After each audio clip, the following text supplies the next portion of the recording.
Hello everyone, good morning, good afternoon, and welcome to a special guest webinar hosted by the Cloud Standards Customer Council. My name is Tracy Berardi, I'm Program Manager of the CSCC. Thanks so much for joining us today. We're going to be talking about Hyperledger, which is an open source collaborative effort to advance cross-industry blockchain technologies. The Hyperledger project was launched a little over a year ago and is managed by the Linux Foundation. So today I'm joined by Mr. Chris Ferris, CTO of Open Technology at IBM and Chair of the Hyperledger Technical Steering Committee, as well as Donna Bray, Chief Marketing Officer with Digital Asset in New York, and also Chair of the Hyperledger Marketing Committee.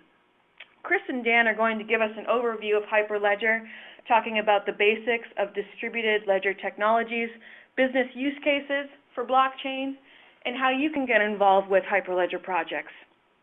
I'd like to point your attention to the attachments and links tab. We do have a copy of today's presentation available there for download.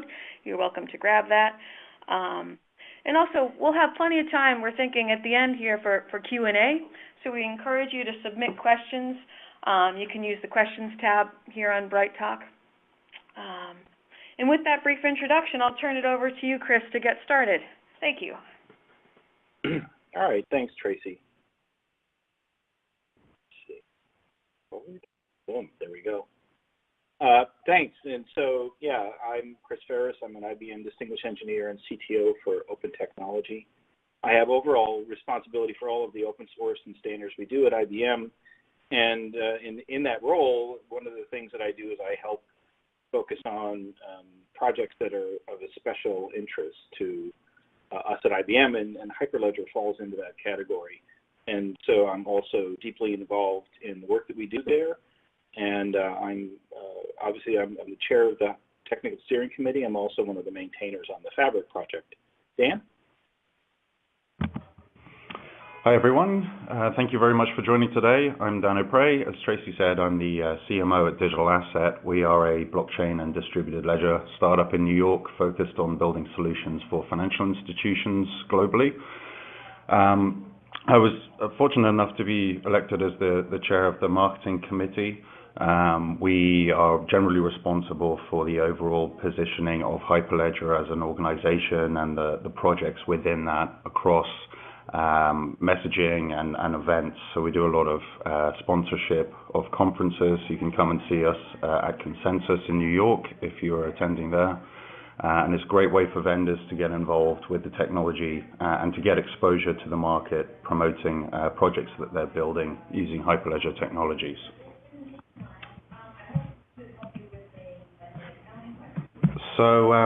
So just to start with some overview, obviously Chris is chair of the Technical Steering Committee, I'm chair of the Marketing Committee. Brian Behlendorf came on not too long ago, about a year or so, as the Executive Director of Hyperledger. Some of you will probably already be familiar with Brian. He's been very active in the cloud world. He was the primary developer of the Apache web server, the most commonly used open source web server and the A in the LAMP stack. After that, he then founded the Apache Software Foundation, where he is also sitting on the board, as well as being on the board of several other open source organizations, such as the Mozilla Foundation, Electronic Frontier Foundation, and has a very impressive history in working with open source and commercializing it for the enterprise. So we're very excited to have Brian involved and leader of the project. Additionally, there's also the governing board. This is made up of the 16 premier members plus some elected representatives from the general membership. This is chaired by Digital Asset CEO Blythe Masters. She was an executive at JP Morgan for 27 years, running the global commodities business and the CFO of the investment bank. So brings a lot of deep experience from the end user point of view, and along with a very great broad group of senior executives making up the rest of the governing board. Back to you, Chris.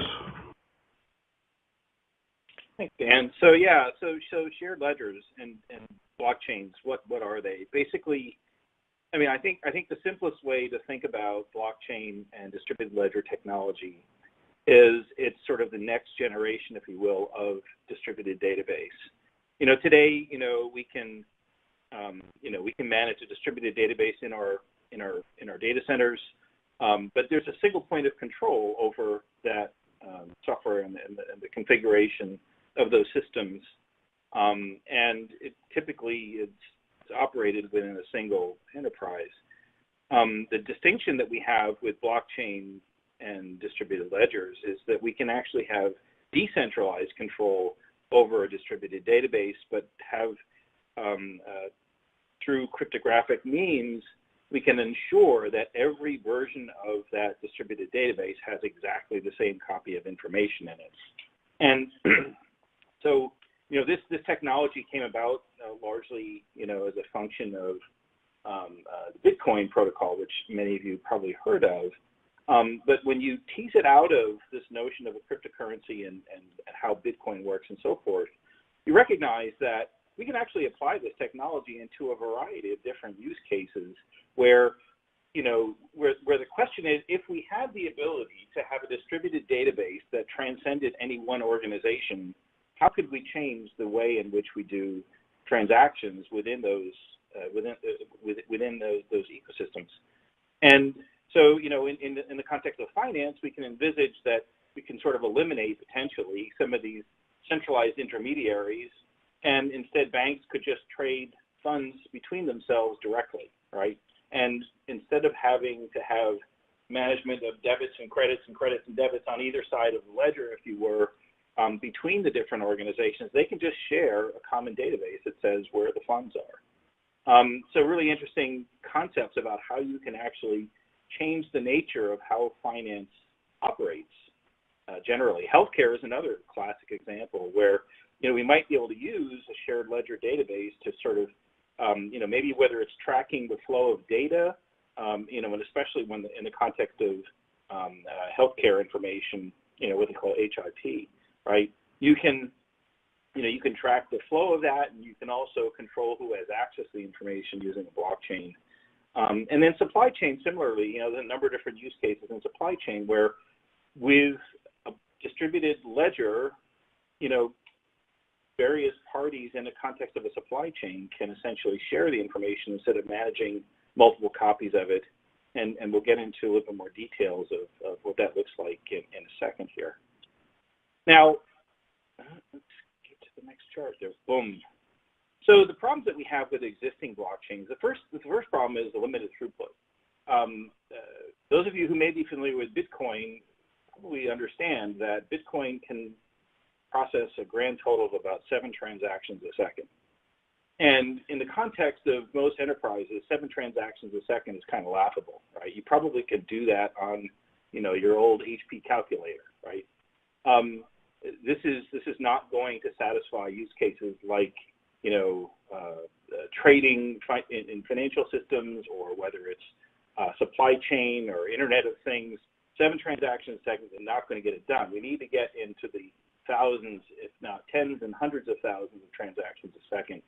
And so the protocols that they have in place for the likes of whether it's Bitcoin or Ethereum or some of the pre-existing technologies are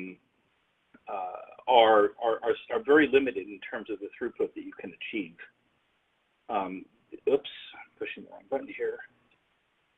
The next one is a slow transaction confirmation. So the other thing about Bitcoin is when you submit a transaction that says basically I'm giving Dan a Bitcoin, it can take a minimum of 10 to 15 minutes for Dan to get confirmation that that transaction has actually happened. And it can actually take much longer if there's, you know, some dispute about which transactions make it into a given block.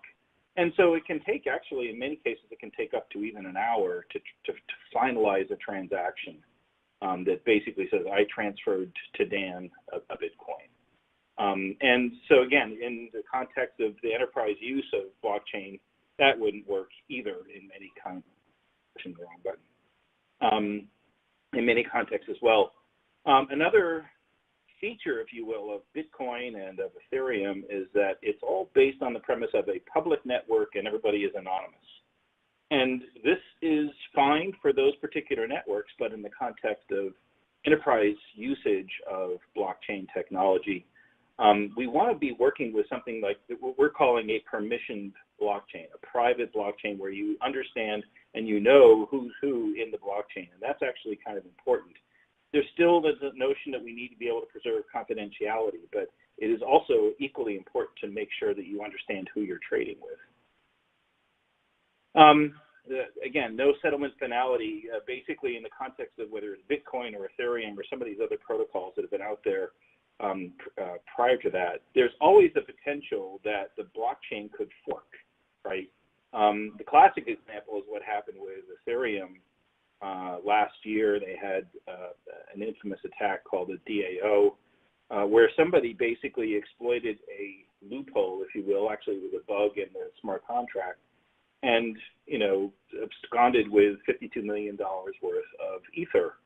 Well, that wasn't too cool, but basically, because of the way that the technology works, is that basically the majority of participants in that network were able to sort of vote the guy who did that off the island, and they actually forked the transaction history so that his absconsion of $52 million never happened. and so it creates sort of unusual circumstance, and that's not too cool for the enterprise. It's designated, again, most of the pre-existing capabilities were designed for cryptocurrency usage, like Bitcoin or Ether. There's a poor governance notion here. So, part of the problem that we have with some of the pre-existing technology was that there wasn't really any predefined governance for how these things actually worked. The DAO that I talked about a little bit earlier was another classic example, because nobody had ever established a priori how are they going to deal with the fact that somebody did a bad thing, and is there a set of rules or guidelines by which we're going to mitigate that particular circumstance? And most business is conducted in the context of some sort of a legal framework, right? And then there's courts that you can take, and you can get judgment if there's any kind of a dispute. In the context of Bitcoin and Ethereum, that wasn't so much the case. And then finally, there's a lack of privacy. So while we have anonymity in the likes of Bitcoin and Ethereum, there is no privacy. Everything is out in the open. And so you can see all these transactions. You just don't necessarily know who was the one, who are the individuals that are transacting them. It's just an account number. But privacy is actually very important when you think about something like securities trading. You actually don't want to divulge to if you're a securities trader, you don't want to be telling your competitors, oh, I'm trading in IBM stock, right? Because then they'll see that you're either buying or you're selling, and they'll try and arbitrage against that. That's not too cool. I think push the button in here. There we go. Oops, back up here. So Dan, you're up next. Use case. Great. Thanks, Chris. As Chris said, there are a lot of blockchain solutions or technologies out there, very much designed for different purposes, particularly cryptocurrency or the transfer of value through smart contracts in a decentralized, anonymous, attempting to be unstoppable way, other than that notable exception. But a lot of that technology, similar approach can be applied to almost the opposite. So taking existing businesses, allowing them to use this in a controlled way where they know where the data is being stored and who's processing transactions and who, if they're entitled to know, who is the recipient. So one example of that, one that digital asset is very focused on, is clearing and settlement, so commonly known as sort of post-trade. So if you look at the example here under today's process, you have two people or entities entering into a trade, one buying with dollars, one selling Tesla stock at a stock exchange. This process is very, very efficient. There's been a lot of investment in the technology here, actually, high liquidity and being able to match trades very, very quickly down to nanoseconds. That process it works very efficiently today. But from the point of that stock exchange down, a lot of people don't realize quite how much complexity is involved in keeping a number of different institutions and keeping them synchronized. So the stock exchange will pass on pieces of data to other institutions, broker-dealers, custodians, clearing participants, a central counterparty. Numerous different legal entities are involved in this process of actually clearing and finally settling those trades. And so what you start to see is a sort of divergence over the understanding of the truth. So each institution will send a message. That message will then be received by another one. Pieces may be clipped. They will then process that message, again, each independently. They'll persist that message, again, using different systems and different methods, and then send it on to the next institution in the line. And this is a very, very simplified version of the process that happens, but you can see 7, 9 different entities having to be involved in this.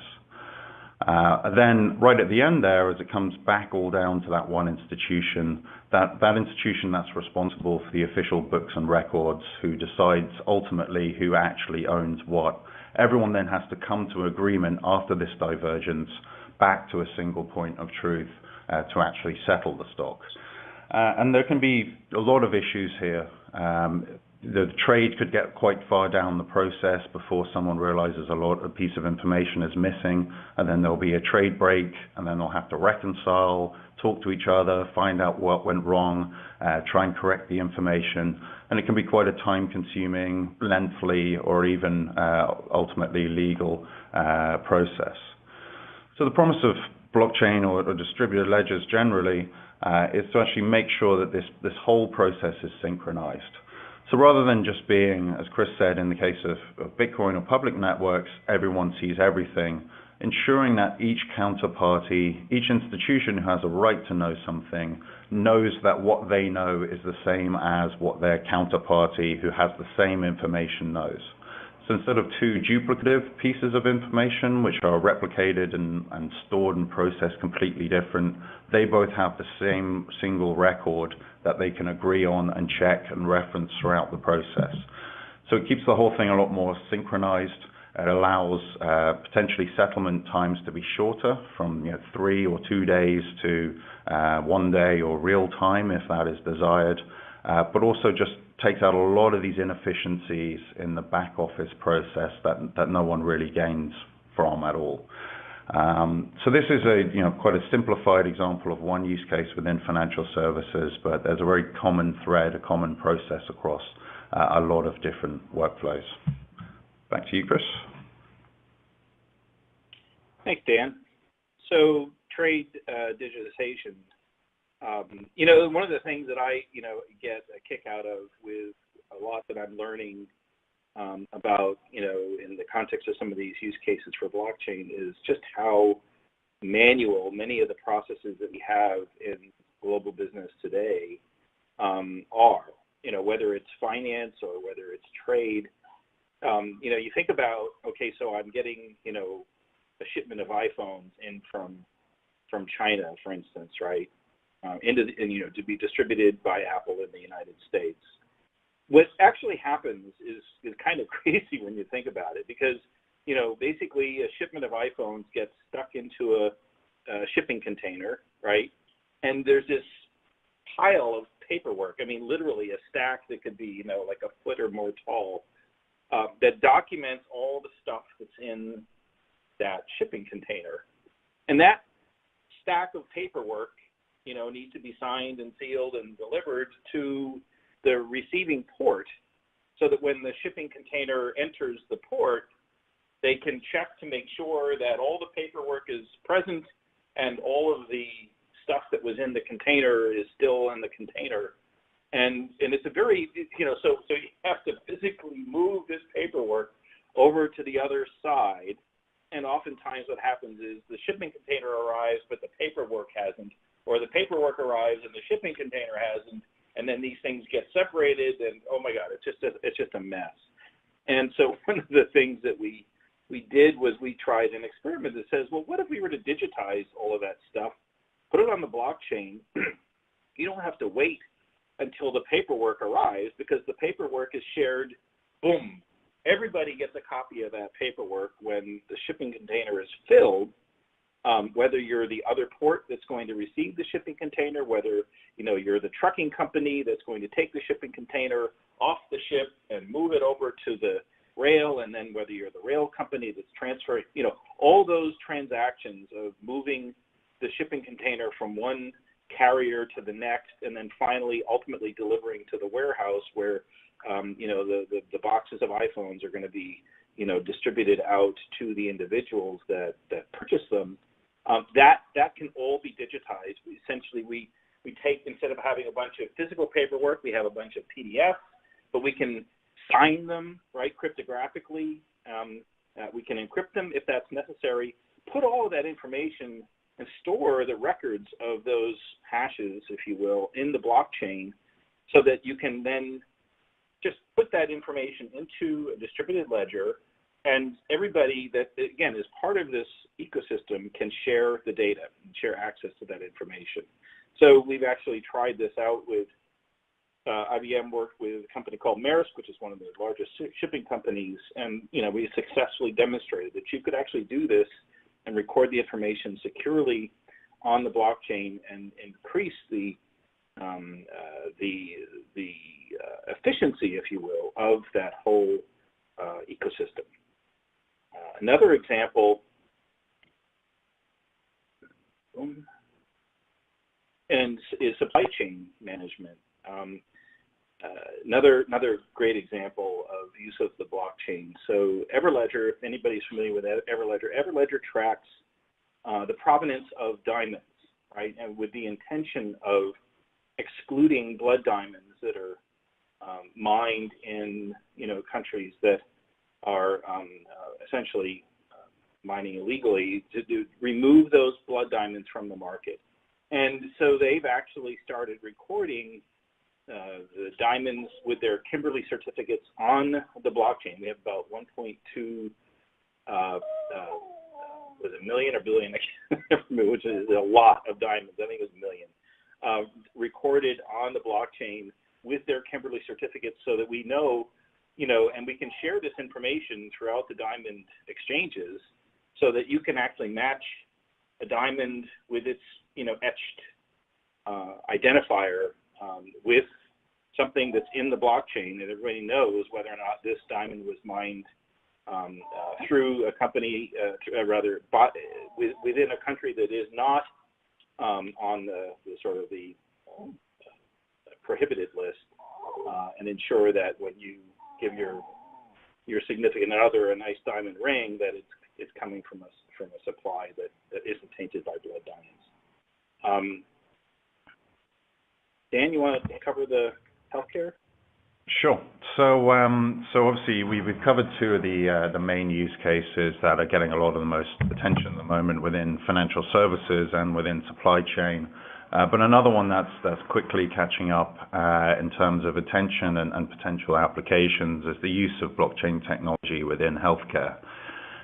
So really to help sort of formulate this, Hyperledger established a healthcare working group founded by the institutions you can see there, to workshop different ideas and see the different applications across sort of claims eligibility, sharing. Identity is one that we sort of touch on a lot and comes up with every sort of use case that we use, but ensuring that patients have the correct identity and the correct information is revealed to the correct entities as and when needed, and not more. So if you are working in the healthcare space, very much encourage you to get involved with the Hyperledger Healthcare Working Group. And so we've sort of touched on three. There are many, many more. Just to quickly skim through some of these, cross-border payments gets a lot of attention. This is seemingly a very good use case. Each different country has a different existing payments network. So actually moving funds between two disparate networks is, again, quite complicated and time-consuming and expensive behind the scenes. So there are a lot of companies focusing on using blockchain technology to synchronize the exchange of funds within different networks. So digital rights management, quite an interesting one. How can you actually tokenize the ownership of a piece of digital content? Generally, a common theme is with blockchain technology is the concept of digital scarcity. How do you create scarcity in a system which is extremely good at replicating and sharing data? When you send a photo, when you send an email, that data is replicated and shared. But how do you then apply a new layer to the internet which allows you to ensure that there is scarcity within digital information? And that's where digital rights management and the use of blockchain comes in as quite a natural fit. Also, lots of interest around land registry. A lot of countries, out in the developing world, have less systems in place, or even issues around corruption or change of title ownership over land properties. So there's been considerable interest in registering pieces of land or titles to houses or other properties on a blockchain to have an up-to-date record that is tamper-resistant and auditable, so you can see the change of title over time. So that's another one that's got a lot of interest, and many, many more. Really, any use case which involves multiple different entities having to agree on the same set of truth, having duplicative copies of the same data, and having common workflows, so processing that data, again, currently independently, but in the future could allow them to share that process too. Chris? So this brings us essentially to the whole point of this, which is the formation of the Hyperledger organization within the Linux Foundation. Linux Foundations, IBM certainly has been working with the Linux Foundation for a good long time now, pretty much since its inception, and even before we were working with the community. But it has gone beyond just supporting the Linux kernel. There are now many, many collaborative projects within the Linux Foundation, and they provide a really nice governance framework for standing up organizations and managing other projects than the Linux kernel itself. And so we worked with the Linux Foundation back in 2015 to pull together a bunch of stakeholders in the emerging blockchain industry to establish the Hyperledger project under the umbrella of the Linux Foundation. So Dan, why don't you tell us about what makes this special? Sure. Boom. There we go. So yes, what is Hyperledger? What makes it unique? Why is it needed? And why has it seen so much interest, so many members joining, so many projects using its technology? Really, I think it's, the key piece here is these sort of three pillars. It's hosted by the Linux Foundation. As Chris said, they have a long track record of managing these open source projects, providing the infrastructure. Really, they are the premier institution for hosting open source projects. And that's particularly key, as we'll touch on again later, when you have a group of very, very different institutions, some of whom are competitive, some of whom are vendors, some of whom are consumers, each have different commercial goals and interests. So the Linux Foundation are really experts at sort of ensuring that those institutions can collaborate in a venue that's of mutual benefit to all the different participants and mutual commercial benefit as well, as that's really what makes open source sustainable. So it's a neutral and collaborative organization. It is within the Linux Foundation, which is itself a charity. It is set up as a completely independent organization with a structure to allow the election and meritocracy of code contributors to be promoted within it. There's no single entity that controls it. and there's no, each institution, there's no pay to play as such in the code world. So everybody is in there in their own merits and based on their own contributions. And it's creating an industry standard, really by business for business. So that means, rather than taking something which was designed for something completely different and trying to repurpose it, it's built from the ground up by large commercial entities to actually meet the needs of highly regulated financial institutions, a big enterprise which are doing millions of dollars of transactions a day or per hour. So really, that's, as an organization, there isn't anything really to compare to within the blockchain space today. And just to highlight from what Brian Behlendorf, the executive director, has said, the sort of stated goals and ambitions of Hyperledger itself. Really, it's to create modular open source components and platforms. So the key there being several different projects. Hyperledger itself is an umbrella organization which houses multiple different projects that Chris will run you through in a moment. And they can all collaborate and work together or interoperate or learn from each other. It's a single community where technologists can share ideas and start to actually collaborate on building either full stack solutions or components that could be used in different solutions. So that's really a key piece.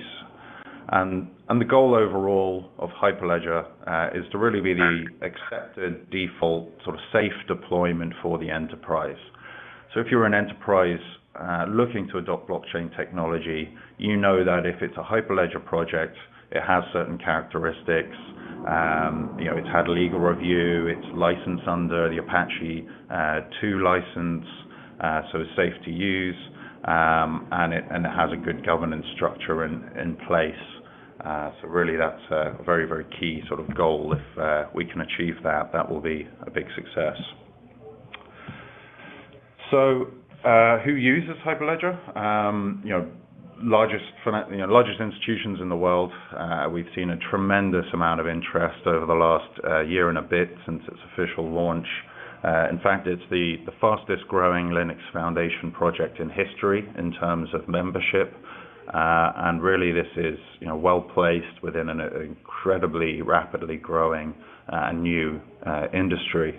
So alongside Digital Asset and IBM, we have many other major players: Intel, JP Morgan, Accenture, Hitachi, and financial institutions like DTCC, CME Group, American Express, as well as blockchain startups like ourselves, like R3. And recently, SAP joined as a premier member. Daimler, who own Mercedes, have joined and are interested in supply chain, as well as Airbus. So these are just the premier members. We also have a premier member from China, and Wonder Group, one of the largest real estate entities in the world. You can see here, I won't show you all of the general members as well, of which there are well over 100.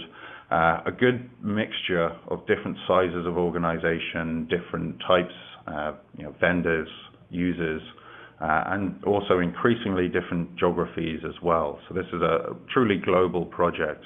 25% of the members are actually Chinese companies as well, where we're seeing incredible growth.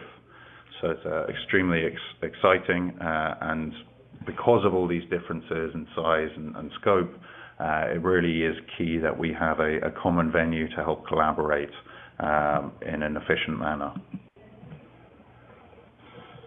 So really that is sort of the big headline. The Linux Foundation have done incredibly well bringing together all of these different institutions, giving them a safe venue to collaborate, whilst, as I said, they have all these different commercial incentives. This is really key for the entire industry, that we can actually come together and agree on common components, common standards, have that community to have these discussions, and really create the sort of base layers from which these applications will be built on in the future in an open source manner. So this really allows, sort of selfishly as organizations, we are all keen to see there be an industry, the industry move forward by there being open source base layers to enable consumers to more easily adopt the technology without fear of having a hugely fragmented landscape of different vendors, some of which are startups, and really having a mutual benefit for the common good of the whole industry, moving it forward. Chris? Thanks. So, I think Dan has covered some of these goals, but basically, again, the objective is to create enterprise-grade, open source frameworks and tools that pertain to use of blockchain in the enterprise. We want to provide a neutral, open community that is, essentially open to anybody, right? You don't even have to be a member to participate. This is open source. That's the intention. The membership in the organization is obviously important, but in terms of participation in the technical efforts of the Hyperledger organization itself, you do not have to be a member. Anybody can come and join and participate, and that's what open source is supposed to be about. We're about building technical communities. The vision that we have is this notion of an umbrella organization, and where people, real smart people coming together, working on various aspects of blockchain technology, whether they're cryptographic experts, whether they're distributed computing experts, whether they're cloud native experts, language experts, what have you, legal experts even in many cases. We're bringing these experts together. They're collaborating on various different projects, and the intention is that over time we drive a certain degree of consolidation, interoperability, and so forth over time, and that's the ultimate goal. Sort of the model that we have is what we had at the Apache Foundation, that started out with a single project of the Apache HTTP server, and now serves as home for over 400 different projects. Some of them, are not even related to the original intent, but they all grew out of the common framework of having a safe place to collaborate. Obviously, we want to help educate the public on the technologies that we're building and promote, this notion of a community of communities that we're trying to build out. So how are we set up? And this is, this notion of an umbrella organization. So obviously, there's the Linux Foundation itself. Hyperledger is one of the collaborative projects within the Linux Foundation, and that, the term project is a little bit loose there because it's really a sub-organization within the Linux Foundation. Within Hyperledger, we have currently we have 4 basic framework projects ongoing. There's the Hyperledger Fabric project, was originally contributed by IBM, but has currently got actually more than half of the contributors are now from various other members and non-members within the community. There's a project called Iroha. Iroha was contributed by a Japanese fintech startup. Again, it's a distributed ledger implemented in C++, and with a focus on sort of mobile front-end clients that you can use with the blockchain and distributed ledger at the back end. Sawtooth was a project contributed by Intel. Intel is obviously one of the interests that they have is in promoting some of their technology. And Sawtooth did some really neat innovation. I'll talk about that in a second. And the last one is Burrow. And Burrow is our first Ethereum-based project. Used to be called ErisDB, and it is based on the Ethereum virtual machine. It is a smart contract engine for the enterprise, essentially. And then finally, we have, let me do this again, the build. We have another layer of these modules or tools, and there's 4 different projects at that level, at the top level. Project Indy, which is identity. We have a project called Chain Tool, which is a tool that's used to help package up and distribute smart contracts for the Fabric project. Then there's Explorer, which is a user interface that you can use to, to visualize what's going on inside your blockchain. And then finally, Project Cello, which is essentially a cloud-native provisioning and orchestration management engine that's used to stand up networks of blockchain frameworks. Click on the next one. Again, I've been sort of going into some of the details there, but again, Fabric is it's a blockchain distributed ledger technology implemented in Go. It's very modular and composable. You can plug in different forms of consensus. I won't get into the details there, but different consensus models, different database backends can be plugged in so that you can basically use this for to essentially build out a solution as appropriate for your particular problem domain. I talked about Aroha. Again, it's a C++ implementation. It's a little bit more simplified. They've also come up with a unique form of consensus that performs much better than typical Byzantine fault-tolerant type networks. So there's some interesting capabilities that they've innovated there. Sawtooth, as I mentioned, one of the things that Intel did in their development of Sawtooth initially was to come up with a new form of consensus that essentially turns this notion of proof of work, which is how Bitcoin and Ethereum handle consensus. Proof of work is basically where you have to solve a computational problem that can take a certain period of time, and the first one to solve the problem wins a Bitcoin or an Ether and gets to mine a block on the blockchain. But that's expensive, right? It chews up CPU cycles. It costs money and electricity to run the CPUs. It costs money and cooling to cool them down. And so, there's a certain trade-off point where running the miners in Bitcoin or Ethereum becomes too costly.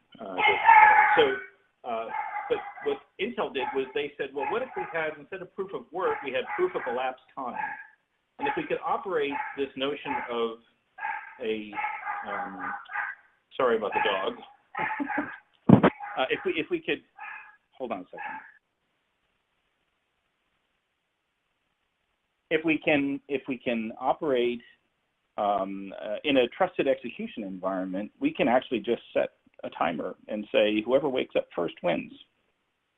Compute the sleep time randomly, and because it's a random number calculation in the trusted execution environment, we know that it hasn't been tampered with, and so therefore we can replace proof of work with proof of elapsed time and solve the same problem. So again, some interesting innovation coming out of Sawtooth. And then I mentioned Burrow. Burrow was just recently incubated at Hyperledger and is our first Ethereum-based project, and it's a permissioned Ethereum smart contract blockchain implementation that you would use typically in the context of enterprise use cases. And I talked a little bit about the four blockchain tools projects, but we're sort of running a little bit low on time, so I think I pretty much covered what those projects do. And then that brings us to our working groups. And then, so we have a number of different working groups. And, Dan mentioned that we have about 25% of our members in China. And so one of the things that happened was we have an awful lot of interest in China, but they also, many of them don't speak native English. And they have a little bit of trouble with that. And yet they want to be actively contributing and participating. And so we established a technical working group in China that is, I don't want to call it a mirror of the Technical Steering Committee because that's not its purpose, but its purpose is to sort of provide a bridge to the technical community in China, to the Technical Steering Committee and to the various projects that we have ongoing in Hyperledger, where they can provide services and support for promoting these things natively in Chinese, for distributing content that can be used at meetups and so forth, for helping with the globalization and internationalization of some of the projects, translating documents and so forth, all through this technical working group in China. So this is really a big improvement in our ability to engage that community. We have a requirements working group that's working on use cases, and in fact, the healthcare working group that Dan mentioned earlier is sort of a subset of this. They're providing their insights and their discussions into the requirements working group to develop some of the healthcare use cases that the requirements group is publishing. There's an identity working group that is starting to become, I think, very important now that we've got the Indie project at Hyperledger to focus on identity-based solutions that pertain to blockchain. We have an architecture working group that's sort of taking a look at all of these different technology projects that we have, the framework projects that we have, whether it's Fabric, Sawtooth, Roha, or Burrow, and trying to sort of reconcile these at an architectural level, high level, so that we can understand what are the various moving parts that we have consistently in these implementations. How might we actually start thinking about consolidation and interoperability at protocol levels and so forth between the various implementations that we're building. We have a white paper working group that's been working for a very long time to sort of produce a paper that articulates our, what it is that we're trying to achieve from sort of a conceptual perspective. And then we have a protocol working group that's working on aspects of the protocols that we publish in our respective projects. So great. Dan, So those are all the different technical groups that you can get engaged with. But there are lots of ways to get involved with Hyperledger as a project. If you are interested in blockchain technology and you really do want to focus on enterprise usage of it, would very much recommend joining Hyperledger as a project, as a member. There are several tiers from Premier member to general member, which is very affordable and depends on the size of your business, and even associate members if you're a university or a charity or an open source project itself. There's free membership as well. As Chris said, the code is out there and it's free for everyone to get involved in, but if you do want to participate in some of the more organizational or marketing aspects, then becoming a member is a great way to support the community. And you can go to hyperledger.org and click through the links to join from there. If you're a developer, whether you're a member or not, you can just engage with the community, download the code. If you go to hyperledger.org/community, there's a list of all the different ways that you can participate and learn more about the project. And of course, you can just follow the project on Twitter at Hyperledger and sign up to some of the newsletter or mailing lists from there. There are also a number of meetups globally. In fact, the proliferation of these has been quite incredible to watch. Seems like every other day there's a new city across the world hosting Hyperledger meetups locally. There are about 12,000 members and currently around 53 meetups globally. So if you go to hyperledger.org, you can find some of the meetups local to you. So that concludes today. I think we'll move to, we've got about 10 minutes or so for questions. But yeah, very much encourage you to get involved in any one of the numerous different ways. Please do visit us at hyperledger.org or email info@hyperledger.org with further questions. Thank you, Dan. This is Tracy again from the Cloud Standards Customer Council. And thank you too, Chris, for that great presentation and overview. So we have about 10 minutes and plenty of questions. Let's move over to Q&A. First question here, going in order. What is the adoption model in banking organizations? Is it on-premise Hyperledger solution or Hyperledger API on a cloud solution? And either Dan or Chris, feel free to, Yes, so there's different models. A lot of people will be looking to run this on-premise, whether that's hosting it themselves or hosting it through a managed solution. That is the sort of the standard blockchain approach, but there's also numerous providers who are starting to host this and offer it through cloud service, or offer periphery services around the core technology. Chris, I'm sure you can talk to that a lot more. Yeah, I mean, basically, where each project is somewhat separate, so you can't just sort of say Hyperledger. You have to sort of go project by project. Certainly, from a Fabric perspective, we've been focused on developing a technology that can be deployed in the cloud or on premises, and yet we can connect all these things together, and the only thing you really need to have access to is some means of networking them together. So, theoretically, you could have a business network, permission business network, that had a series of banks, and some of those banks could have their nodes hosted in their favorite cloud environment, whether that's IBM or Google or Microsoft or Amazon, and then the others could have it hosted locally, right, in their data centers. Again, all you need to have is the ability to network between the different nodes in the network. And again, each project is different. I haven't looked deeply into how the other projects work, but my understanding is that they're basically all looking to achieve the same thing. This is not, again, blockchain technology is not the same as a hosted software as a service kind of a thing, where everybody uses the same Salesforce or the same, S3 service on Amazon. This is a decentralized distributed set of capabilities. And so there's decentralized operations, and things run where they are, basically. Great. Thank you. So the next question is, any views on Etherium technology as compared to Hyperledger? I know you touched on this a bit during the presentation. Yeah. Right. So, there's been a bit of I think a misnomer that somehow or other Hyperledger and Etherium are, mortal enemies, locked in combat with one another. That's actually not the case.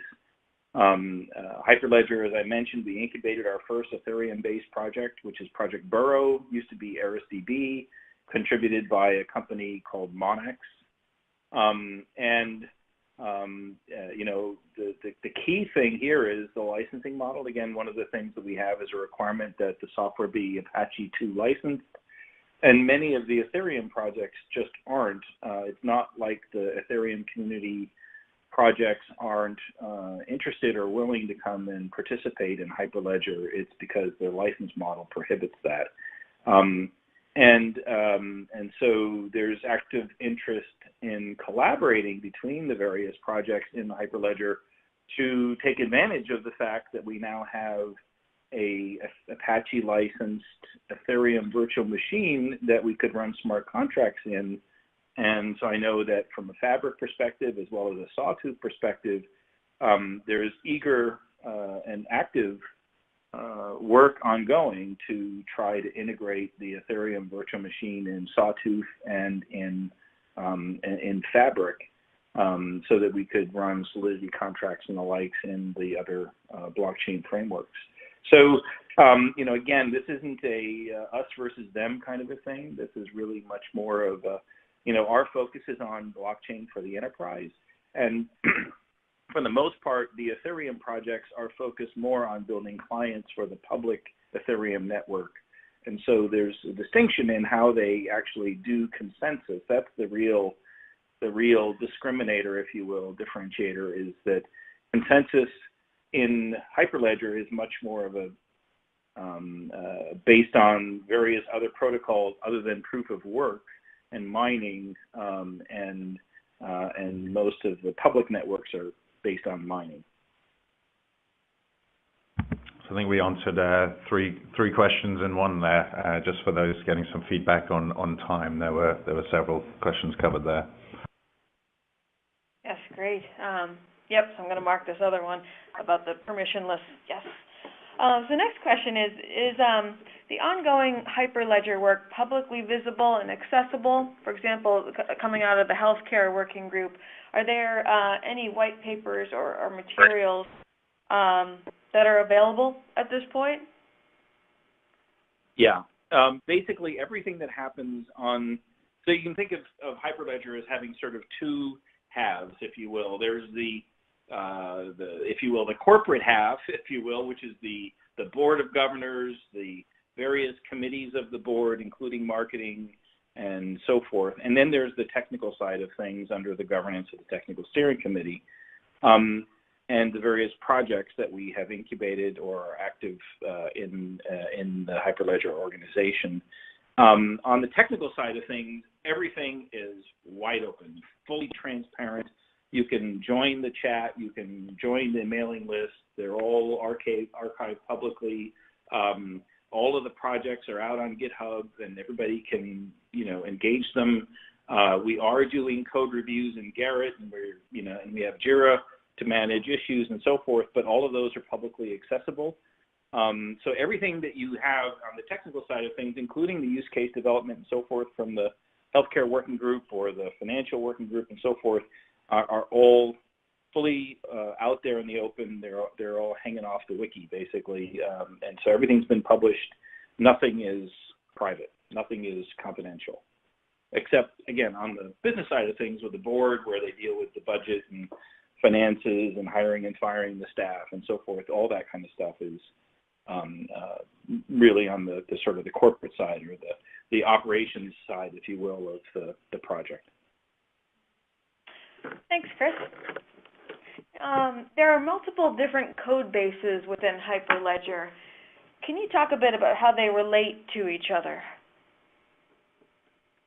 Yeah, so I tried to touch on this a little bit earlier, but basically each is brought in sort of independently, and there's, in some cases, there's a relationship, and we've been sort of mulling over how we present this from the website in particular.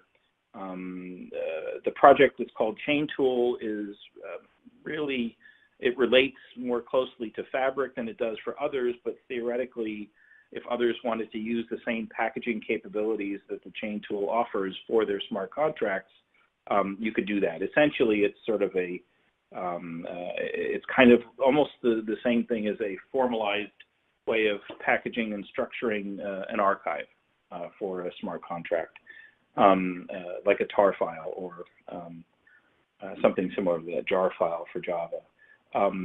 I mentioned that there's interest on the part of most of the projects to sort of look over, and see what the other projects are doing, and potentially to integrate various capabilities across the different projects, or, to share that capability. That's one of the reasons why we chose the Apache 2 license, because it gives us the freedom to essentially build off of each other's experiments and successes, and share that without worrying about the licensing aspects of things.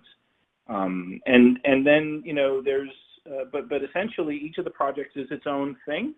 And I think over time that, again, what we expect to see is a bunch of consolidation and increasing interoperability between them.